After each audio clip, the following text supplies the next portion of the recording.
धर्म का ज्ञान ही नहीं है, वो धर्म का प्रचार क्या करेगा? वो धर्म का प्रचार नहीं करेगा, धर्म का दुष्प्रचार करेगा। और बदनाम कौन होगा? बोले धर्म बदनाम होगा।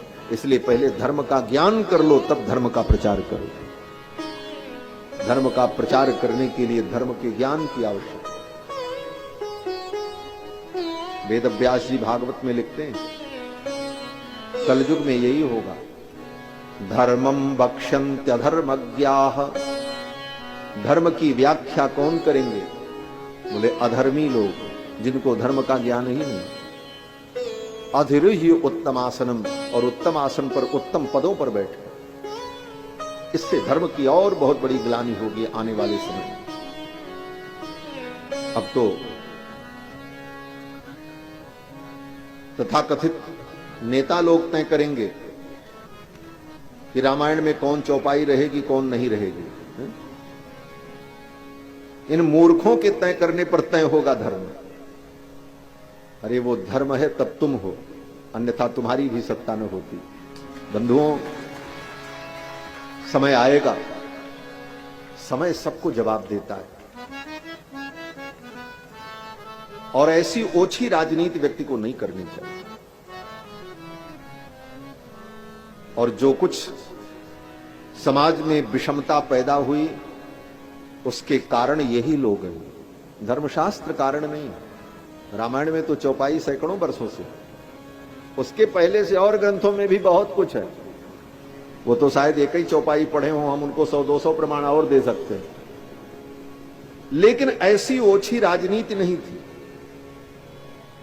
लोगों का चिंतन पवित्र था और कोई भेदभाव नहीं था। समाज के सभी लोग मिलजुल कर एक साथ रहते। लेकिन ये भेदभाव पैदा करने वाले ये दुष्ट लोग। वही रामायण में तो ये भी लिखा है कि राम जी ने केवट को गले लगाया। राम जी से किसी ने कहा कि आप बड़े बड़े ऋषि मुनियों के आराध्य हो, तो भगवान को उतनी प्रसन्नता नहीं हुई। लेकिन किसी ने कहा आप केवट के मित्र हो, तो भगवान प्रसन्न हो गए। केवट मीत कहे सुख मानत, बानर बंधु बढ़ाई, जानत प्रीति रीति रघुराई। रघुनंदन के उस चरित्र को भूल गए। सुन केवट के बैन प्रेम लपेटे, अटपटे बिहसे करुणा ऐन चितई जानकी, लखन तन वो दोहा नहीं याद आया?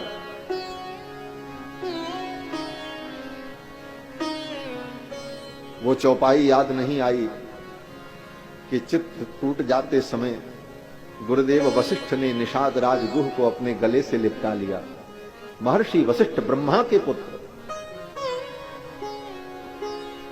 वो समता, वो प्रेम, वो मानवता आपको रामायण में नहीं दिखी। बस एक चौपाई दिखी, ढोल गंवार शूद्र पशु नारी, सकल ताड़ना के अधिकारी। और मुझे लगता है ऐसे लोगों के लिए ही गोस्वामी जी ने लिखा था।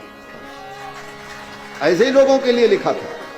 तुम्हारे जैसे लोग जब इस प्रकार के हो जाएं तो उनके लिए ताड़ना ही जरूरी है। और मैं जबरदस्ती का अर्थ नहीं करता हूं। बहुत लोगों ने सफाई दी। ताड़ना का अर्थ होता है देखना, ताड़ना का अर्थ होता है शिक्षा देना, ताड़ना का अर्थ होता है अमोक अमोक, सब अर्थ किया। लेकिन ताड़ना का अर्थ यही होता है कि उन्हें अनुशासित किया जाए।